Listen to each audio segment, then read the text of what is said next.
Saya Pak Le. Saya Pak Po. Salam pencerahan.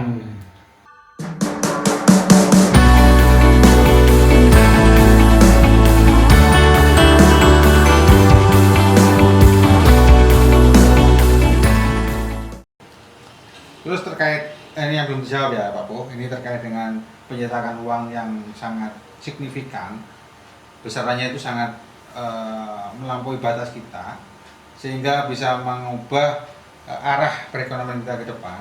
Nah, menurut Pak Po, apakah kita harus tetap melakukan pencetakan uang atau kita memiliki solusi lain terkait bencana pandemi ini? Iya, kalau menurut Pak Po itu belum ya, walaupun memang sebenarnya pemerintah ini kan juga melihatnya itu, taruhlah contohnya Cina yang kemudian hari ini mulai menerbitkan uang secara virtual.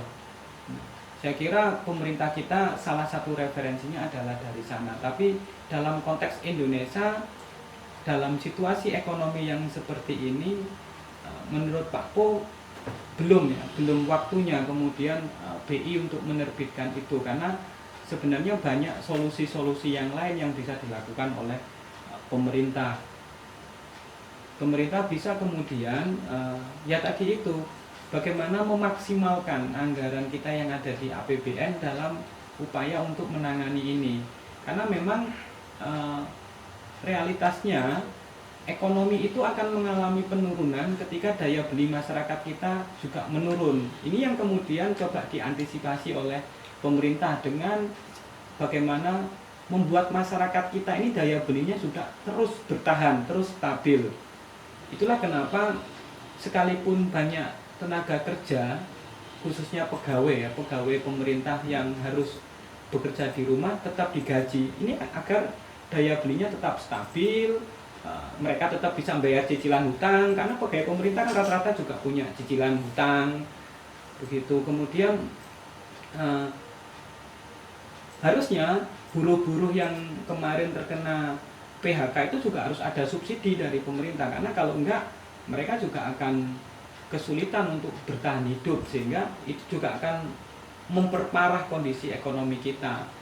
Tetapi di banyak tempat banyak perusahaan yang masih menjalankan aktivitasnya, gitu kan. Tetapi dalam satu contoh kasus tertentu, semisal di Surabaya, malah satu pabrik kena virus, sehingga kemudian menyebabkan pabriknya ini akhirnya ditutup sementara waktu karena untuk menyelesaikan persoalan ini. Jadi menurut Pak Po, banyak sekali langkah-langkah yang bisa dilakukan pemerintah.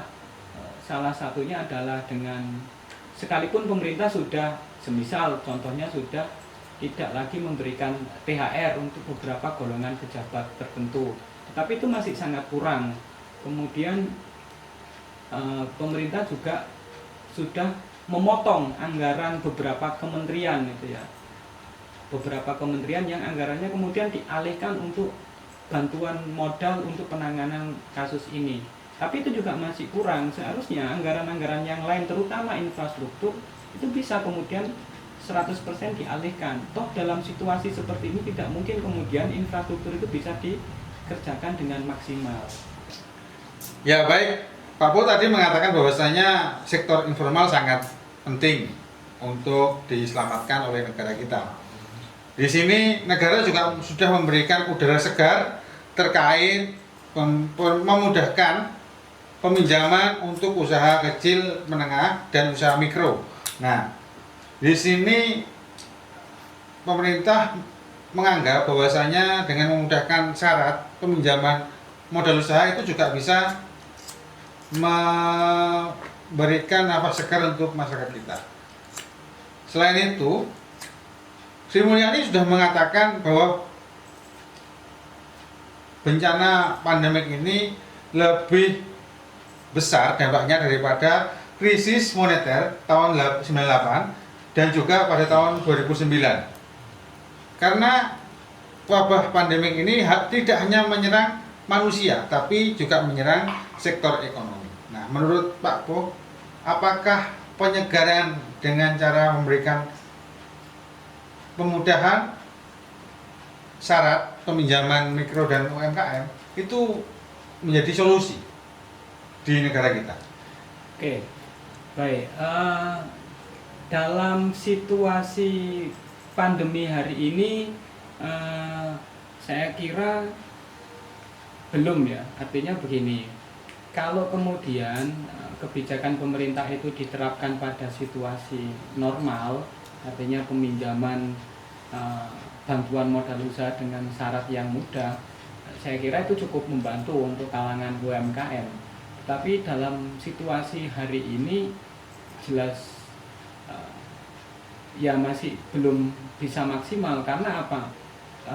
Realitanya, taruhlah contoh para pedagang kaki lima hari ini yang mengalami penurunan, bahkan ya omsetnya kemudian sangat menurun drastis. Di beberapa tempat ketika ada pemberlakuan PSBB ataupun pemberlakuan jam malam, para PKL ini sudah harus tutup semisal di jam 8 malam. Padahal rata-rata beberapa PKL itu bukanya sekitar pukul 5 sore. Nah, dari jam 5 sore ke jam 8 malam itu kan pendapatan mereka berapa? Semisal penjual nasi goreng, mereka belum tentu laku 5 piring, tetapi jam 8 sudah harus tutup. Nah, ini kan juga jelas memberikan kerugian secara ekonomi bagi para pengusaha nasi goreng. Salah satu contohnya itu. Maka kebijakan ini yang dilakukan oleh Sri Mulyani, menurut Pak Po, ini akan tepat apabila ini dilakukan pada situasi yang normal, situasi ketika tidak ada pandemi semacam ini. Tapi kalau dalam situasi seperti ini, jelas tidak akan maksimal. Karena apa? Oke, mereka akan mudah menerima bantuan, tetapi kemudian mau diapakan? Mau buka usaha, gitu kan? Yang mau beli siapa? Gitu ya. Karena praktis situasinya tidak memungkinkan untuk terjadi transaksi jual beli secara langsung. Sekelas warung kopi saja yang bukan kafe loh ya, ini warung kopi pinggir jalan aja itu sekarang sudah diminta untuk belinya itu sistem bungkus, tidak boleh kemudian orang itu belinya sambil minum di tempat. Nah, ini kan juga sulit. Kemudian jam 8 malam sudah harus tutup. Nah, itu menurut Pak Po. Jadi menurut Pak Po itu belum maksimal ya, sekalipun kebijakan itu baik, gitu kan. Tetapi itu baik ketika dilakukan pada situasi yang normal, tidak dalam situasi pandemi seperti ini. Kalau dalam situasi pandemi ini ya jelas tetap akan dirugikan para UMKM. Oh ya, jadi seperti itu ya Pak Po. Nah, jadi kurang begitu memiliki dampak signifikan ketika diberlakukannya pemudahan syarat dalam peminjaman. Nah, juga di sini ada sedikit pertanyaan dari audiens kita, yaitu berkaitan dengan bagaimanakah analisis dampak perekonomian Indonesia dan global akibat terjadinya wabah COVID-19 ini. Nah, ini barusan saya diterima di media sosial kami di WhatsApp terkait pertanyaan dari publik yang bisa disampaikan di bawah ini. Mungkin besok bisa audiens menanyakan langsung via chat dan juga via apapun itu, komentar yang ada di YouTube. Nah, oke, baik. Bagaimana menurut Pak Po analisis yang sangat mendasar dampak perekonomian Indonesia dan global akibat bencana pandemi COVID ini? Oke, baik. Memang kalau mau kita analisa bersama, salah satu dampaknya adalah terjadinya krisis seperti yang terjadi pada tahun 65, tahun 97 dan tahun 2008. Hanya memang hari ini krisis yang terjadi di tahun ini salah satunya memang disebabkan oleh pandemi ini. Secara internasional memang banyak sekali kemudian negara-negara yang mengalami penurunan secara ekonomi, bahkan sekelas Amerika saja juga mengalami penurunan ekonomi akibat kasus ini, sehingga tinggal kemudian melihat mana kemudian negara yang akan masih bertahan dalam situasi ini. Nah, kita juga tidak bisa memungkiri bahwa sebenarnya dalam tataran ekonomi global ini sedang terjadi pertarungan pasar gitu ya, antara beberapa negara yang mencoba kemudian untuk menguasai pasar secara internasional. Nah, ini jelas kemudian juga akan memberikan dampak kepada negara-negara berkembang seperti Indonesia. Di Indonesia sendiri, kalau kemudian pemerintah kebijakannya juga masih tidak segera maksimal, maka yang akan terjadi adalah krisis itu bisa dipastikan. Kalangan usaha sudah menyatakan bahwa kemampuan mereka bertahan itu sampai bulan Juni, artinya sudah bulan ya sebentar lagi. Kemudian kemarin juga secara mengejutkan pemerintah menyatakan bahwa ternyata beberapa cadangan kebutuhan pokok kita mengalami minim, sangat minim. Nah, ini yang kemudian Pak Po kira situasi yang justru akan menyebabkan Indonesia kalau tidak ditangani secara serius akan jatuh pada krisis. Bayangkan kebutuhan mendasar saja kita mengalami minim. Apalagi kita sudah tidak bisa melakukan impor.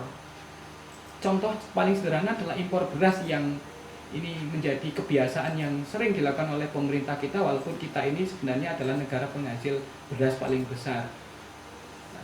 Negara yang paling sering kita mintai impor beras itu adalah Vietnam. Nah, Vietnam sampai detik ini sudah menutup semua ekspor mereka, terutama beras. Ini kan juga menjadi hal yang Pak Po kira juga mengkhawatirkan dalam kondisi ekonomi Indonesia saat ini.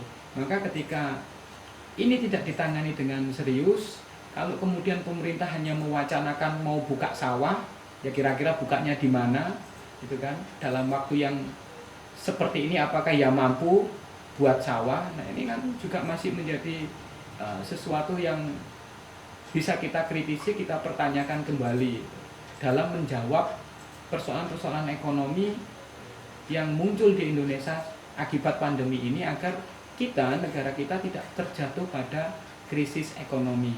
Itu menurut Pak Po ya. Ya, baik Pak Po, itu analisis dasar tentang dampaknya. Tapi di sini akhir-akhir ini muncul suatu surat terbuka yang disampaikan oleh warga terkait dengan bantuan sosial. Nah, bantuan sosial itu tidak sampai kepada yang berhak menerima. Dalam tanda kutip, dalam tulisan itu, surat terbuka itu, bansos tidak merata. Yang mendapat bansos adalah aparat dan saudara-saudaranya. Nah, apakah hal ini bisa menjadi konflik baru di dunia sosial dan ketatanegaraan ini? Apakah juga ada politisasi bantuan sosial ini? Menurut Pak Po bagaimana? Oke, jadi kalau kita berbicara bantuan sosial ya, sejatinya bantuan sosial yang selalu dilakukan oleh pemerintah semisal dengan BLT dan seterusnya itu adalah untuk menjaga stabilitas daya beli masyarakat, sehingga masyarakat kemudian diberi bantuan. Sekalipun Pak Po juga agak kurang setuju dengan adanya bantuan-bantuan itu dalam kasus tertentu ya, karena itu kan membiasakan masyarakat kita ini masyarakat yang diberi, bukan menjadi masyarakat yang produktif. Nah, itu juga menjadi persoalan tersendiri. Nah, terkait kemudian bansos yang tidak maksimal, tidak merata atau tidak tepat sasaran, Pak Po melihatnya bahkan bukan hanya dalam kondisi pandemi hari ini, di sebelum-sebelumnya ketika ada BLT, ada bantuan apapun, itu seringkali terjadi. Yang disebabkan oleh yang pertama adalah data, lagi-lagi data real mengenai masyarakat miskin ini belum kemudian valid, ataupun data itu bisa dikatakan selalu terupdate begitu ya. Karena begini, kemiskinan yang terjadi di Indonesia itu kan disebabkan karena faktor ekonomi. Nah, ekonomi itu kan sifatnya fluktuatif, sehingga orang itu yang hari ini semisal dikatakan mampu, tapi besoknya bisa dikategorikan miskin ketika dia mengalami satu persoalan ekonomi. Nah, ini yang kemudian perlu menjadi catatan. Dalam banyak kasus, data-data yang digunakan ini kecenderungannya adalah data lama dengan memakai kriteria lama. Pak Po masih ingat bahwa pemerintah melalui Badan Pusat Statistik itu pernah membuat 14 kriteria miskin untuk penduduk Indonesia. Dan Pak Po kira dalam konteks masyarakat Indonesia hari ini. Nah, baik, saya potong sedikit Pak Po, ini berkaitan dengan yang disampaikan barusan. Ada 14 kriteria untuk syarat penerima bantuan sosial. Nah, apakah syarat itu sudah dianggap ideal dalam penyaluran bantuan sosial ini? Menurut Pak Po bagaimana? Ya, kalau menurut Pak Po itu belum ideal ya, karena sepengetahuan Pak Po bahkan sejak tahun 2008 kriteria ini sudah diberlakukan oleh Badan Pusat Statistik dalam mendata masyarakat miskin pada waktu itu untuk kepentingan BLT akibat kenaikan BBM. Nah, itu sudah sangat tidak relevan dalam kondisi hari ini. Taruhlah begini, beberapa syarat itu semisal mensyaratkan bahwa rumahnya itu dindingnya harus dari gedek atau dari bambu atau dari tembok yang tidak diplester atau tidak disemen. Kemudian lantainya harus tanah. Kalaupun lantainya itu sudah di tackle, itu tackle yang paling minimalis, yang paling standarnya paling rendah lah, yang warnanya abu-abu itu. Tackle kecil dulu itu. Nah, itu menurut Pak Po sudah nggak relevan dalam kondisi hari ini. Taruhlah begini, di Jakarta kita mau nyari di mana rumah yang masih dindingnya gedek ataupun dari kayu. Karena belum tentu juga tradisi masyarakat di Jawa itu mereka lebih status sosialnya jauh lebih tinggi ketika rumahnya justru dari kayu. Isinya macam-macam, dia punya mobil, punya kulkas dan lengkap semuanya. Ini yang kemudian perlu dilakukan peninjauan ulang untuk kriteria itu oleh pemerintah. Kalau kita mau mengacu secara umum dari Bank Dunia, dikatakan bahwa orang yang masuk kategori miskin itu adalah yang pendapatannya $2 atau di bawahnya untuk satu hari.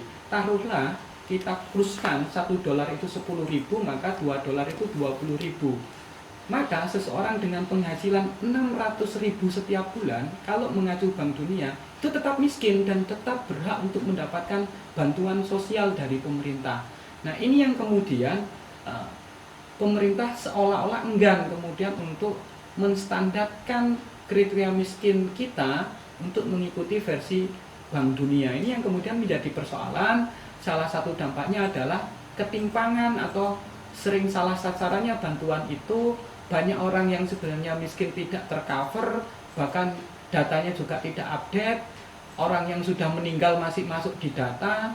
Kemudian orang miskin, kalau kita punya istilah OKB, orang kaya baru, ya di masyarakat sekarang banyak orang miskin baru akibat pandemi ini. Seharusnya data itu terus diupdate oleh pemerintah, terutama pemerintah paling rendah, RT RW dan seterusnya, sehingga tidak ada kemudian salah sasaran lagi dari bantuan sosial ini seperti yang hari ini seringkali terjadi di masyarakat kita. Nah, itu menurut Pak Po tadi kita harus memiliki standarisasi baru terkait dengan syarat penerimaan bansos dan juga ada pembaruan data yang mungkin bisa melalui sensus penduduk ya Pak Po.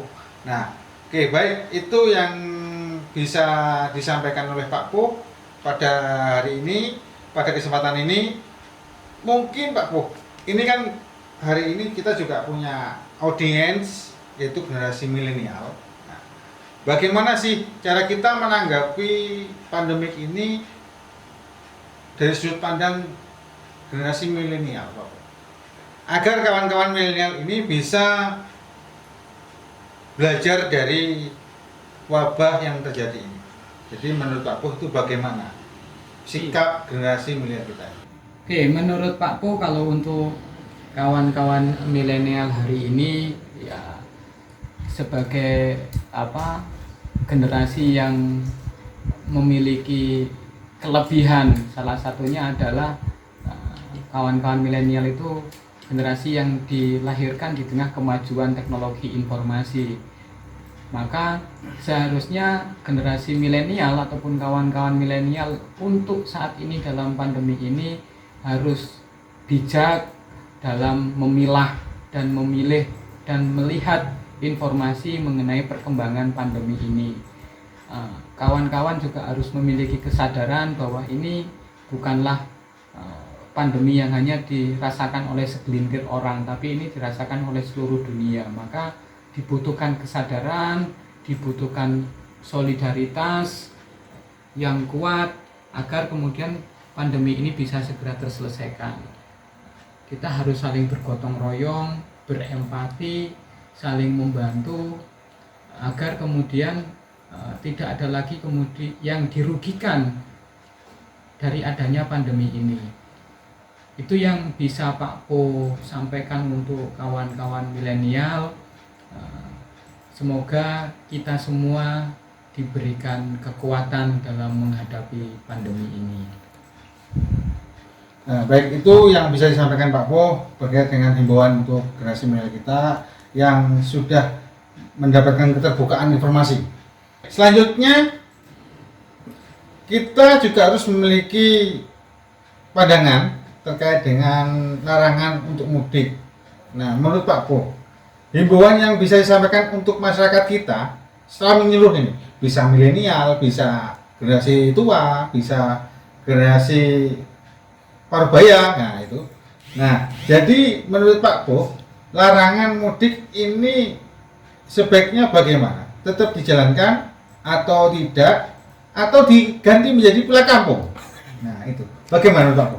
Oke, kalau menurut Pak Po begini, kita tidak perlu terjebak pada perdebatan soal pengertian mudik dan pulang kampung, karena yaitu malah akan memunculkan perdebatan dan tidak akan segera menyelesaikan persoalan. Yang ada ya debat kusir nantinya. Gitu. Pada intinya begini, memang mudik itu adalah satu tradisi dan terutama di Indonesia ini menjadi tradisi yang bisa dikatakan sifatnya adalah sakral, artinya ini penting untuk dilakukan terutama di momen-momen besar.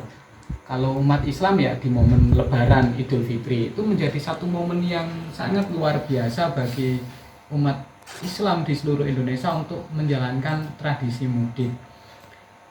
Namun memang di tengah pandemi ini Pak Po kira sebagai upaya untuk mencegah tingkat persebaran virus ini, alangkah lebih baiknya memang kita untuk menunda dulu kegiatan mudik ini.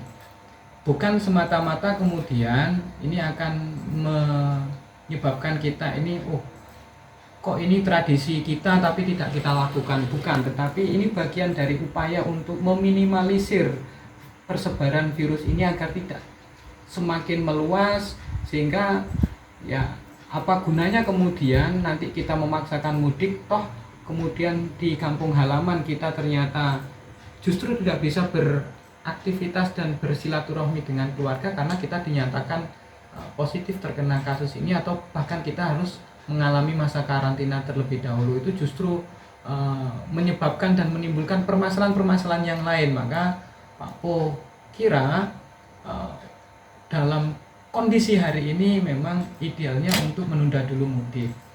Ya, tadi disampaikan oleh Pak Po berkaitan dengan larangan mudik.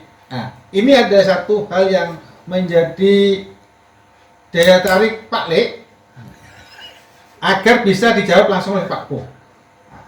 Sebagai masyarakat yang terdampak virus COVID dan dilarang untuk mudik, menurut Pak Po itu bagaimana cara Pak Po mengungkapkan perasaannya pada saat ini karena dilarang mudik oleh pemerintah? Oke, Saya kira perasaan Pak Puh ini sama dengan perasaan hampir semua masyarakat Indonesia saat ini yang tidak bisa melakukan mudik. Sedih pasti, tidak bisa ketemu dengan keluarga, tidak bisa menjalankan tradisi ini karena ini adalah tradisi yang luar biasa dan hanya terjadi dalam kurun waktu 1 tahun sekali. Sekalipun menurut Pak Puh, tradisi mudik di Indonesia itu tidak hanya terjadi di momen Lebaran saja. Ada istilah masyarakat kita itu mudiknya itu mingguan. Jadi setiap akhir pekan pulang. Itu juga mudik namanya. Nah, tetapi apapun itu dalam situasi seperti ini, ya Pak Puh juga tetap merasa sedih ketika tidak bisa mudik, tidak bisa berkumpul dengan keluarga, tapi demi kebaikan bersama, ya itu harus kita lakukan. Toh sekarang sudah banyak teknologi yang bisa mendukung kita untuk berkomunikasi dengan keluarga dan handetolan yang ada di rumah kita, baik dalam melalui video call ataupun yang lainnya. Itu perasaan Pak Puh ya, yang saya kira ini juga dialami oleh seluruh masyarakat kita di Indonesia saat ini. Ya, terima kasih Pak Puh untuk penyampaian subjektivitas pendapat, ya kan? Penyampaian pendapat dari hati. Ini saya lihat dari hati karena ada sedikit kaca-kaca yang ada di bola mata Pak Puh mulai menetes gitu. Nah, jadi agak sedikit terima kasih atas semua yang disampaikan untuk tema hari ini, bincang-bincang antara Pak Lik dan Pak Puh. Selanjutnya, untuk tema apa yang kita bahas pada video kita selanjutnya, kalian boleh komen di bawah ini. Nah, bawah ini komen tema yang bisa dibahas dan tema yang akan dibahas oleh Pak Lik dan Pak Puh di sini. Nah, jangan lupa like, subscribe, dan juga share serta bunyikan loncengnya agar setiap video yang kita upload itu memberikan pemberitahuan kepada kawan-kawan semuanya. Terima kasih untuk konten hari ini.